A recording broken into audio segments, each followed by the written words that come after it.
नमस्कार। Miracle mind Bharat PMC Jamnagar की तरफ से मैं रेनू आप सभी का स्वागत करती हूँ, कपिला जी की टीम की तरफ से। तो आज जो हम जिस बुक का स्वाध्याय लगातार कर रहे हैं वो है श्री राम कृष्ण वचना अमृत। और इस बुक के स्वाध्याय में हमारे साथ हैं श्वेता जी और रचना जी। श्वेता जी और रचना जी दोनों ही इस बुक का आज स्वाध्याय ले रहे हैं। तो मैं श्वेता जी से कहती हूँ कि विनती करती हूँ कि वो इस बुक का जो स्वाध्याय है वो ले। जी Shweta ji. Okay, thank you. सभी मास्टर को मेरा कोटि कोटि आत्मवंदन। मैं श्वेता सहाय बिहार से रामकृष्ण वचनामृत का कुछ अंश जो हमने इतने दिनों से पठन पाठन किया वो आप लोगों के सामने रख रही हूँ। और ये जो ज्ञान है इनका दिया हुआ बहुत ही गहरा है, तो मैं कोशिश करती हूँ कि आप लोगों के साथ ये साझा कर सकूं। भारत के महान संत और आध्यात्मिक गुरु रामकृष्ण परमहंस जी का जन्म 18 फरवरी 1886 में हुआ था। आध्यात्मिक रास्ते पे चलकर संसार के अस्तित्व संबंधी परम तत्व यानी परमात्मा का ज्ञान प्राप्त कर लेने वाले परमहंस कहा जाता है। श्री रामकृष्ण परमहंस उनकी जो गिनती है ऐसे ही महात्माओं में होती है, इसलिए उनके नाम के साथ परमहंस लगाया जाता है। जन्म से उनका नाम गदाधर चट्टोपाध्याय था। अब ये बहुत ही इंटरेस्टिंग चीज है कि उनका जन्म होने के बाद जो उनका नाम था दूसरा था, उसका तो रामकृष्ण परमहंस कैसे बने। रामकृष्ण परमहंस का मानना था कि ईश्वर का दर्शन किया जा सकता है। ईश्वर का दर्शन करने के लिए वह आध्यात्मिक चेतना की तरक्की पर जोर देते हैं। आध्यात्मिक चेतना ईश्वर तक पहुंचे, इसके लिए वह धर्म को साधन मात्र समझते हैं। इसलिए संसार के सभी धर्मों में उनका विश्वास था। वे उन्हें परस्पर अलग अलग नहीं मानते थे। उनके आचरण और उपदेश ने एक बड़ी आबादी में मन को छुआ, जिसने उनके परम शिष्य भारत में एक और विख्यात आध्यात्मिक गुरु, प्रणेता और विचारक स्वामी विवेकानंद भी शामिल हैं। स्वामी विवेकानंद भी अपने गुरु रामकृष्ण परमहंस के नाम पर 1 मई 1897 को कोलकाता तत्कालीन जो अभी नाम है में आध्यात्मिक संस्थान रामकृष्ण मिशन की स्थापना किए थे, जिसका साहित्य लोगों की आध्यात्मिक तरक्की लिए उनके लिए मददगार साबित होता है। गदाधर के रामकृष्ण परमहंस बनने की शुरुआत कैसे, वो गदाधर से रामकृष्ण परमहंस बने। 18 फरवरी 1886 को बंगाल के कामापुरु गांव में एक बंगाली ब्राह्मण परिवार में रामकृष्ण परमहंस का जन्म हुआ। गदाधर चट्टोपाध्याय के रूप में हुआ था। गदाधर नाम के पीछे भी एक अलौकिक कहानी बताई गई है। तो मास्टर ये बहुत ही अलौकिक कहानी है, ध्यान पूर्वक सुने। बताया जाता है कि पिता खुदीराम और माँ चंद्रमणि देवी को अपनी चौथी संतान के जन्म से पहले ईश्वरीय अनुभव हुआ था। पिता को सपना आया था कि भगवान गदाधर भगवान विष्णु उनके पुत्र के रूप में जन्म लेंगे। इसके बाद एक दिन माँ चंद्रमणि देवी को एक शिव मंदिर में पूजा करने के दौरान उनके गर्भ में एक दिव्य प्रकाश के प्रवेश करने का अनुभव हुआ था। भगवान गदाधर ने सपने में आने के कारण बालक का नाम गदाधर पड़ गया। रामकृष्ण की डायरी में इस बात का उल्लेख भी मिलता है मास्टर कि उनके पिता उन्हें बचपन से रामकृष्ण बाबू भी पुकारते थे। रामकृष्ण अपनी माता पिता की सबसे छोटी संतान थे। उनके दो बड़े भाइयों के नाम राम कुमार और रामेश्वर था और बहन का नाम कात्यायनी था। चूंकि चट्टोपाध्याय परिवार भगवान विष्णु और उनके अवतार भगवान राम का भक्त था, इसलिए रामकृष्ण के दोनों बड़े भाइयों के नाम से राम शब्द सम्मिलित किया गया। रामकृष्ण जब महज 7 वर्ष के थे तब उनके पिता का निधन हो गया था। पहला आध्यात्मिक अनुभव उनको कब हुआ था मास्टर, ये भी बहुत ही रोचक बात है कि रामकृष्ण परमहंस जी को पहला आध्यात्मिक अनुभव कब हुआ। बताया जाता है कि रामकृष्ण को 6-7 वर्ष की उम्र में पहली बार आध्यात्मिक अनुभव हुआ था, जो आने वाले वर्षों में उन्हें समाधि की अवस्था में ले जाने वाला था, जिसकी परिणति परम साक्षात्कार से नियत है। बालक रामकृष्ण एक दिन भोर में धान के खेत में सकरी पगडंडियों पर चावल के मुरमुरे खाते हुए टहल रहे थे। पानी से भरे बादल आसमान में तैर रहे थे। ऐसा लग रहा था मानो घनघोर वर्षा होने वाली हो। उन्होंने देखा कि सफेद सरसों सारस पक्षी, जो वहां पे बोलते हैं सारस पक्षी, का एक झुंड बादलों की चेतावनी के खिलाफ उड़ान भर रहा था। जल्द ही पूरे आसमान में काली घटा छा गई। लेकिन यह प्राकृतिक दृश्य इतना मनमोहक था कि बालक रामकृष्ण को पूरी चेतना उसी में समा गई। उसे सुध बुध न रही। चावल के मुरमुरे हाथ से छूटकर खेत में बिखर गए और बालक रामकृष्ण भी वही अचेत होकर गिर पड़े। आसपास के लोगों ने जब यह देखा तो वे फौरन उन्हें बचाने के लिए दौड़े। वे उन्हें उठाकर घर ले आए। बताया जाता है कि रामकृष्ण का पहला आध्यात्मिक अनुभव था, जिससे भविष्य में उनके परम हंस बनने की दिशा तय कर दी थी। तो ये कितनी रोचक बात है मास्टर। और अभी आगे आता है कि माता काली के साधना में रम गया मन। कैसे उनका माता काली की साधना में मन रमा। बालक रामकृष्ण की चेतना धीरे धीरे अध्यात्म के अनंत समंदर में भी गोते खाने लगी। उनका मन आध्यात्मिक स्वाध्याय में भी लगने लगा। 9 वर्ष की उम्र में उनका जनेऊ संस्कार कराया गया। इसके बाद वह वैदिक परंपरा के अनुसार धार्मिक अनुष्ठान और पूजा पाठ करने और कराने के लिए योग्य हो गए थे। रानी रासमणि ने हुगली नदी के किनारे दक्षिणेश्वर काली मंदिर कोलकाता के बैरकपुर में बनवाया था उनका ये मंदिर। रामकृष्ण का परिवार भी उनकी जिम्मेदारी संभालता था। रामकृष्ण की इसी में सेवा देने लगे और पुजारी बन गए। वहां जो माँ काली का मंदिर था वो रानी रासमणि ने बनवाया था कोलकाता के बैरकपुर में। 1856 में रामकृष्ण को इस मंदिर का मुख्य पुरोहित नियुक्त कर दिया गया था। उनका मन पूरी तरह माता काली के साधना में रमने लगा था। 17 साल की छोटी लड़की से हुई उनकी शादी। उनकी जो शादी जब हुआ था तो उनसे 17 साल छोटी थी उनकी वाइफ। माता काली की साधना में उन दिनों को अफवाह फैल गई कि श्री रामकृष्ण का मानसिक संतुलन बिगड़ गया है। परिवार ने सोचा कि शादी करा देने से रामकृष्ण का पारिवारिक जिम्मेदारी आएगी और वह संसारिक जीवन में रम जाएंगे। उनका मानसिक संतुलन ठीक हो गया। 1859 के करीब 5 से 6 वर्ष की शारदा मणि मुखोपाध्याय से 23 वर्षीय श्री रामकृष्ण जी की शादी करा दी गई। शारदा मणि को भी भारत में माता का दर्जा प्राप्त है, क्योंकि उन्होंने भी बाद में अध्यात्म का रास्ता चुना था और पति के सन्यासी हो जाने पर उन्होंने सन्यासिनी का जीवन व्यतीत किया था। कितनी बड़ी बात है मास्टर। स्वामी विवेकानंद को दिखाया राह। स्वामी विवेकानंद जी को रामकृष्ण परमहंस जी ने कैसे राह दिखाई, इसका भी बखान है। युवा अवस्था में रामकृष्ण ने यंत्र तंत्र और वेदांत सीखने के बाद इस्लाम और ईसाई धर्म का भी अध्ययन किया था। आध्यात्मिक अभ्यासों, साधना सिद्धियों और उसके विचार से प्रभावित होकर तत्कालीन बुद्धिजीवी और उनके अनुयायी और शिष्य बनने लगे। तब बंगाल बुद्धिजीवी और विचारकों का गढ़ हुआ था। तभी नरेंद्र नाथ दत्त, स्वामी विवेकानंद भी उनके संपर्क में आए थे। रामकृष्ण परमहंस के शिष्य उन्हें ठाकुर कहकर पुकारते थे।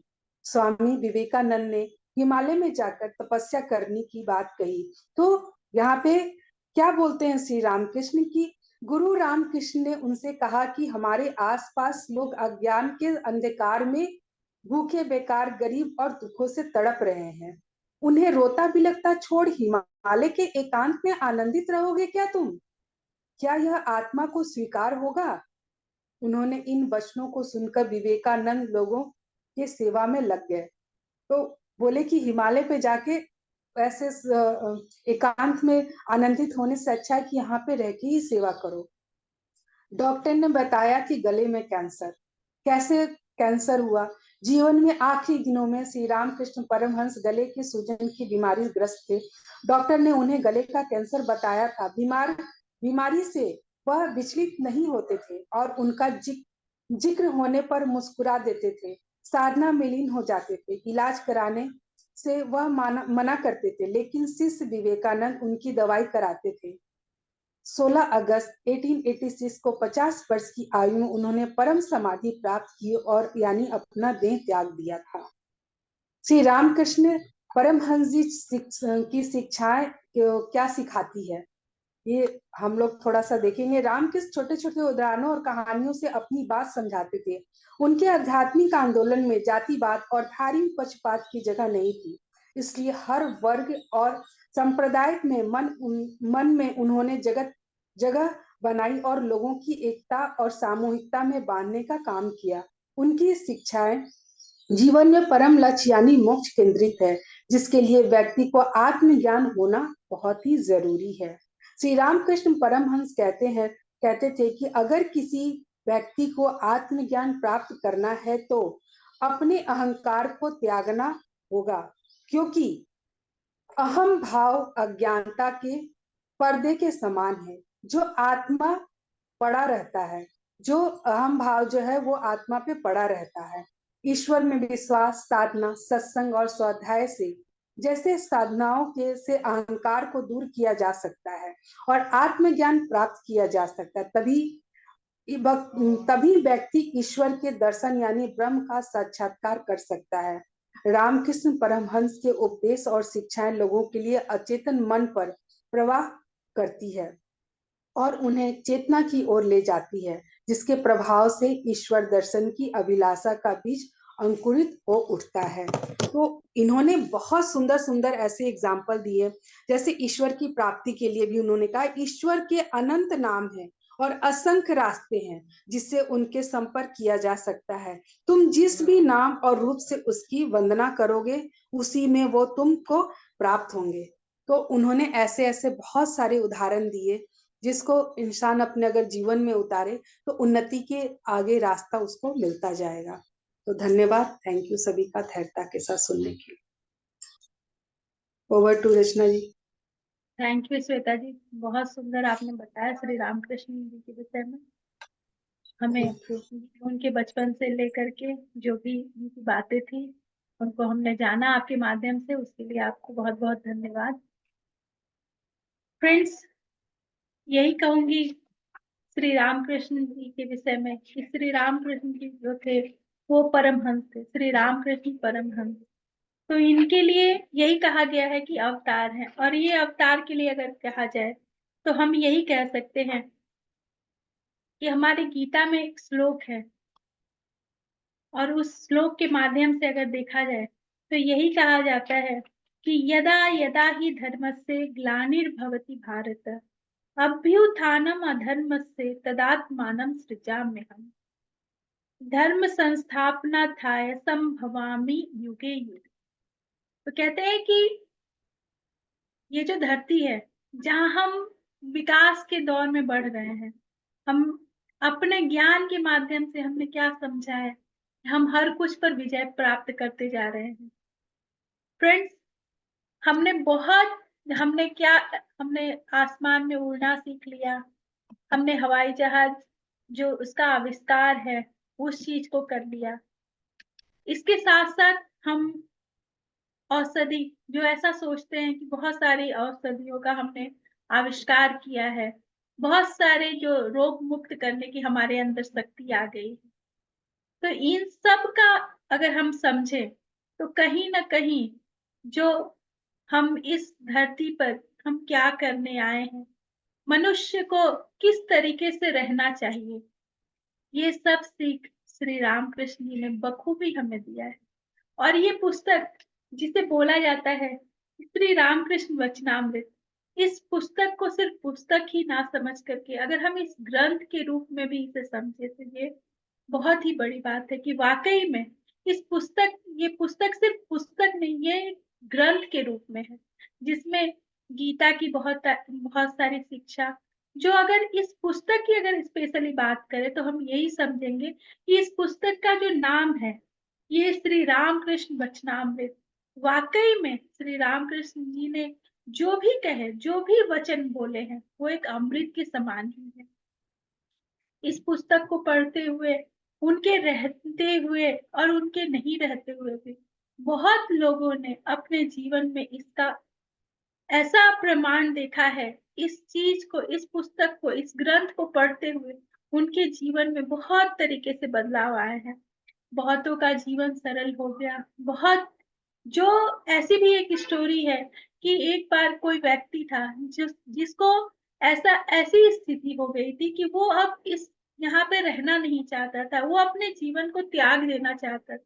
लेकिन जब उसके हाथ ये पुस्तक लगी तो उसने मरने से पहले एक बार सोचा कि क्यों ना इस पुस्तक का थोड़ा स्वाध्याय कर दिया जाए।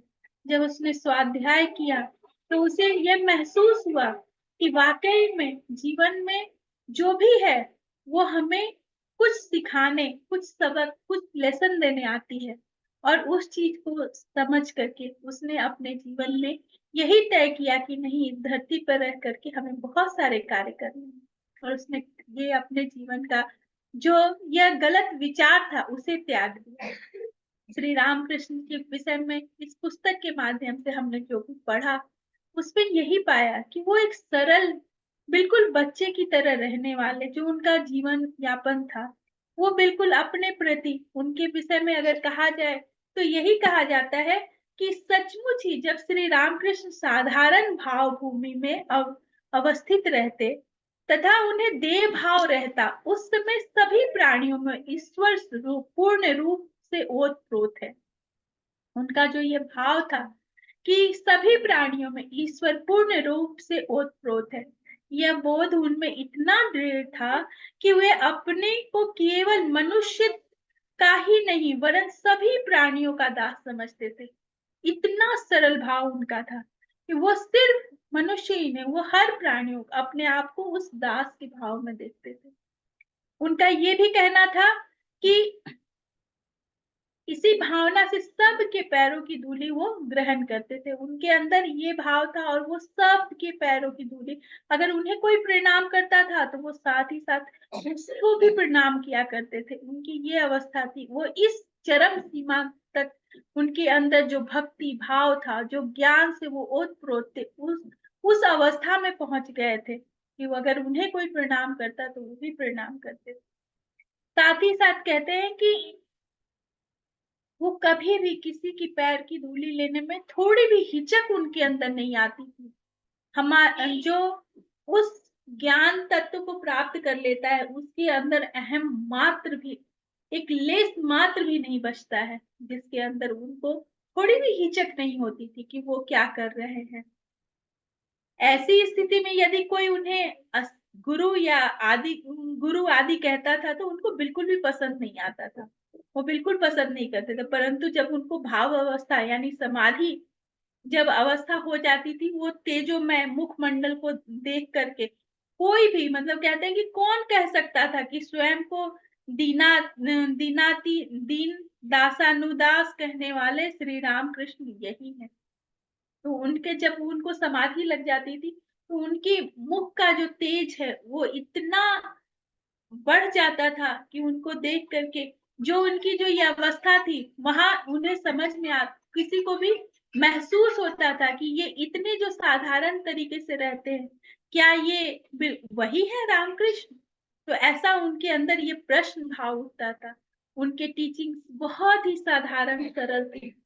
उनके आसपास जो भी जाता था उन्हें वो देख करके समझ पाते थे कि वो क्या है, क्योंकि इनके अंदर जो भी था, जो ज्ञान था, उसके माध्यम से ये उसको पूरी तरीके से समझ सकते थे।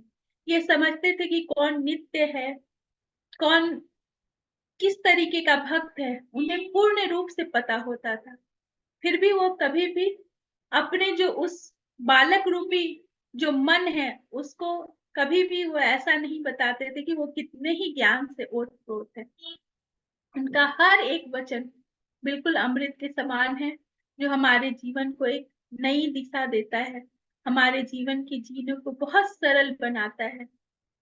वो हर एक जो कामिनी और कांचन की बात उन्होंने कही है, उनके माध्यम से उन्हें यही था कि जो ये संसार में हम पड़े हुए हैं, जिस सिर्फ संसार के मोह में रहे हैं, उससे हम निकल करके जो हमारे जीवन का उद्देश्य क्या है उसे समझें, ना कि इस कामिनी कांचन में पड़ जाए। फ्रेंड्स, यहाँ एक बात और समझने लायक है कि ऐसा नहीं है कि वो स्त्री मात्र सिर्फ फिजिकल रूप से जिसे बताया गया है कि अगर उसको देख करके वो भागते थे, नहीं, वो कामिनी और कांचन को सिर्फ एक भ्रम, जो माया जाल, जो मनुष्य को आगे बढ़ने नहीं देती है, उसके लिए वो रोका करते थे। इवन स्त्रियां जो आती थी उनको प्रणाम करने, तो उनका एक कहना था कि जब स्त्रियां प्रणाम करती हैं तो वो सोचते हैं कि वो तो उनके हृदय में है और वो उन्हीं को प्रणाम कर रही है। ये एक उदाहरण है इस बात से कि वो स्त्रियों से, ऐसा नहीं कि स्त्रियों से दूरी बनाने की बात करते थे, वो इस भ्रम जाल जो ये संसार है उससे बस बचने की बात करते थे। हमेशा ही उन्होंने शिक्षा दी कि अगर अपने आप को जानना है, उस ईश्वर की प्राप्ति करनी है, तो निर्जन में जा करके रहे, कुछ दिन रहे, उस जो ईश्वर स्वरूप है उसकी जब दर्शन कर लेंगे तो इस संसार में भी रहना कोई बड़ी बात नहीं होगी। क्योंकि हम इस संसार में रहते हुए भी उस एक नौकरानी की भांति रहेंगे, जो दूसरे के सेठ के बच्चे को करती तो है, सब कुछ करती है, उसका लालन पालन, उसकी देख रेख, लेकिन जब उस घर को छोड़ना होता है तो उसे तनिक भी मोह नहीं होता है। तो ठीक उसी प्रकार बिल्कुल डिटैचमेंट के साथ ही संसार में रहने की शिक्षा दिया करते थे कि जब हम ईश्वर से एकाकार हो जाते हैं तो इस संसार में भी रह करके हम उस माया जाल में नहीं फंसते हैं। उनका हमेशा ही कहना था कि ये संसार भी और जो संसार के रचयिता है, वो दोनों ही जब हम समझ लेते हैं तो हमें ना ही संसार से दूर रहना है और ना ही उस ईश्वर से दूर रहेंगे। तो हमें अपने जीवन में इन सारी चीज को अगर ग्रहण करना है, इस ग्रंथ को अपने जीवन में एक बार अवश्य पढ़ना चाहिए। यह ग्रंथ इतने सरल भाव से हर एक बात जो श्री रामकृष्ण ने कही है वो मानो एक अमृत के समान है, जो इस जीवन में बहुत ही आवश्यक है। तो फ्रेंड्स, यहीं पे मैं अपनी वाणी को विराम देती हूँ। शिक्षाएं तो इनकी बहुत है और बहुत छोटे छोटे सीख के माध्यम से हर मनुष्य के जीवन में कहीं ना कहीं टच करने वाली हैं। तो हम नेक्स्ट टाइम जब करेंगे तो बहुत सारी इनकी शिक्षाओं के साथ आएंगे। और मैं अभी अपनी वाणी को विराम देती हूँ और आप सबको कोटि कोटि धन्यवाद देती हूँ कि आपने इतने पेशेंस के साथ ये सब सुना। तहे दिल से शुक्रिया, धन्यवाद, थैंक यू।